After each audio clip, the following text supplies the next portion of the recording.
सच्चाई सच छुपने नहीं देंगे। कॉन्फ्रेंस कर रहे हैं, पहली ये प्रेस कॉन्फ्रेंस हो रही, क्या ऐसा ऐलान है? देखिए, एक सामाजिक परिवर्तन मोर्चा बनाया गया है, उसमें बहुत सारे दल हैं और वो दल उत्तर प्रदेश में सत्ता परिवर्तन के लिए विकल्प बनने का प्रयास कर रहे हैं, क्योंकि पिछले 5 साल में हमने गांव-गांव में मेहनत की है, संगठन तैयार किया है और बीजेपी के खिलाफ अगर कोई विपक्ष की लड़ाई लड़ रहा था तो वो इसी गठबंधन के और हमारे नेता लोग थे। तो अब ये तय हुआ कि हम लोग मिलकर संयुक्त रूप से उत्तर प्रदेश का चुनाव लड़ेंगे और ये गठबंधन जो है डॉक्टर अयूब साहब जो हमारे भाई हैं उनके नेतृत्व में, हमारे नेतृत्व में ये गठबंधन पूरे उत्तर प्रदेश के अंदर 403 विधानसभा के चुनाव और कौन से सीटों पे चुनाव लड़ेंगे?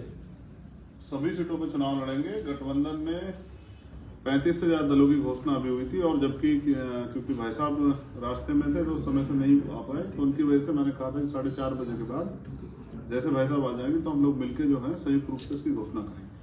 अयूब साहब, एक यूनाइटेड डेमोक्रेटिक अलायंस यूडीए पहले से होता था, आप उसके साथ एक और पार्टी के साथ गठबंधन में पहले से थे, तो अब ये कौन सा मोर्चा है, ये क्या है या वही है, क्या है, क्लियर करें। ये यूनाइटेड डेमोक्रेटिक अलायंस में आज राष्ट्रीय उलमा काउंसिल उसके कन्वीनर हैं और पीस पार्टी, किसान पार्टी और नागरिक एकता पार्टी और जनहित किसान पार्टी, ये सब उसके मेंबर हैं। मैं पीस पार्टी का राष्ट्रीय अध्यक्ष के रूप में नहीं बल्कि यूनाइटेड डेमोक्रेटिक अलायंस के प्रतिनिधि के रूप में आज प्रेस कॉन्फ्रेंस में शामिल हैं और चंद्रशेखर जी ये जो अपना इनके साथ बहुत सारे सहयोगी दल हैं, वो सारे सहयोगी दल के नेतृत्व ये कर रहे हैं, तो हम लोगों ने अलग अलग राह पे चलने के बजाय एकजुट होकर ज्वाइंटली हम लोग चुनाव में हिस्सा लेना चाहते हैं और हम सभी ने निर्णय लिया है कि हम दोनों के नेतृत्व में ये उत्तर प्रदेश के जो 2022 का चुनाव है उसमें हम लोग चुनाव में हिस्सा लेंगे, मगर ये सभी सहयोगी दल जो हम लोग के साथ हैं, चाहे वो ये हो या आपके साथ बहुत सारे पिछड़े दलित के नेतृत्व की पार्टियां हैं जो इन्हें नेता मानती हैं और इनके नेतृत्व में काम करना चाहती हैं, तो हम लोग जॉइंटली रूप से हम लोग ये चुनाव में हिस्सा लेना चाहते हैं।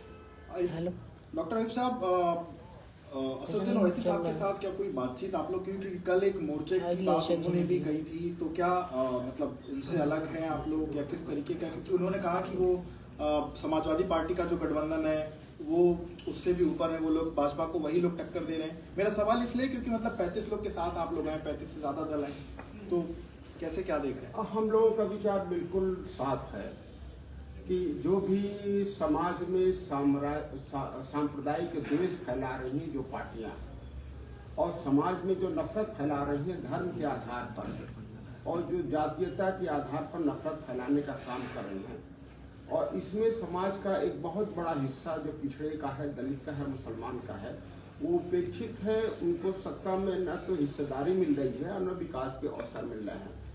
जो भी पार्टियां सत्ता में आ रही हैं वो अपने कुछ लोगों को ही फायदा पहुंचा रही हैं, मगर संविधान का जो दायित्व है वो निर्वाह नहीं कर रही सरकार में आने के बाद। और यही वजह है कि हम सभी एकजुट होकर के उन सभी समाज का जो कमजोर तबके के लोग हैं, जो शोषित पीड़ित और उपेक्षित हैं, हम उन सबको लेकर के उनको न्याय दिलाने का हम सभी लोग प्रयास कर रहे हैं और यही वजह है कि हम सब एक साथ मिलकर के इस संघर्ष को और मजबूती देने का काम कर रहे हैं। कल जब ओवैसी साहब की प्रेस कॉन्फ्रेंस हुई, उन्होंने कहा कि एक दलित समाज से, एक ओबीसी समाज से मुख्यमंत्री होगा और 3 डिप्टी सीएम होंगे जिसमें से एक मुसलमान होगा। आपका गठबंधन क्या कहता है? हमारा गठबंधन बिल्कुल साफ विचार है कि जो समाज में सत्ता में हिस्सेदारी नहीं मिल पाई है, हम उसे समाज में सत्ता में हिस्सेदारी दे रहे हैं और ईमानदारी के साथ समाज के सभी वर्गों का ताकि विकास हो सके। हम सभी ने ये फैसला लिया है कि चूंकि पिछड़े और दलित के बहुत सारे नेता की पार्टियों ने भाई चंद्रशेखर जी को अपना नेता माना है और उन लोगों ने सभी ने समर्थन दिया है, इसलिए हम सभी ने निर्णय लिया है कि अगर हम सभी की सरकार बनती है, इस ज्वाइंट जो परिवर्तन की सरकार बनती है, तो हमारे मुख्यमंत्री जो होंगे वो चंद्रशेखर जी होंगे, और पिछड़े समाज की जितनी नेतृत्व की पार्टियां हैं वो पिछड़े समाज का एक मुख्यमंत्री और मुस्लिम समाज का एक उप मुख्यमंत्री होगा। दो उप मुख्यमंत्री होंगे, मगर वो दोनों मुख्यमंत्री और मुस्लिम समाज के जितनी राजनीतिक दल हैं उनसे होंगे, और पिछड़े वर्ग का एक उप मुख्यमंत्री होगा। जो पिछड़े दल के सभी दल हैं जो साथ में हम लोग के हैं, उनके नेतृत्व से एक उप मुख्यमंत्री होगा। बड़ी पार्टी को समर्थन देंगे आप? अधिक सरकार बनती है तो चुनाव के बाद हम लोग सभी निर्णय लेंगे कि जो हम सभी के एजेंडे पर काम करते हैं, मानते हैं, और जो सबका न्याय देने के भरोसा बनाते हैं, हम उनके साथ सहयोग करके हम सरकार बनाने का प्रयास करेंगे। प्राथमिकता किस पार्टी को देंगे? प्राथमिकता अपनी पार्टी को है कि हम लोग अब मिल करके अपनी सरकार बनाएंगे। आज कुल मिला के कितने दल और साथ में आए? एक चंद्रशेखर आजाद साहब तो बैठे साथ में। ये तो दलों का एक समूह है ना, बहुत सारे दलों के एक नेता हैं, सभी ने मिल करके, कल भी और उसके पहले भी बहुत सारे दलों ने, अनगिनत दलों ने इनको अपना नेता माना है। पिछड़े समाज के और दलित समाज की बहुत सारी सियासी पार्टियों ने, राजनीतिक दलों ने इन्हें अपना नेता माना है, सर्वसम्मत से अपना नेता माना है। तो उनके हितों का रक्षा करना, उन्हें बराबर सम्मान देना वो आपका दायित्व है, और हम सभी के साथ है। तो हम सब लोग मिल करके जितने भी दल हैं, हम सभी के सामने हम सबका सम्मान करते हैं, और सबके भागीदारी के साथ हम सबको अवसर देते हैं। जब आपने ये अलायंस बनाया था, यूनाइटेड डेमोक्रेटिक अलायंस, तो आपने एक प्रेस कॉन्फ्रेंस की थी, उस वक्त आमिर रशादी साहब भी उसमें मौजूद थे। आज वो चेहरा नहीं दिख रहा है ना, फिर वही हमने आप बताया ना, आमिर रशादी साहब यूनाइटेड डेमोक्रेटिक अलायंस के कन्वीनर हैं, और यूनाइटेड डेमोक्रेटिक अलायंस का मैं प्रतिनिधि हूँ।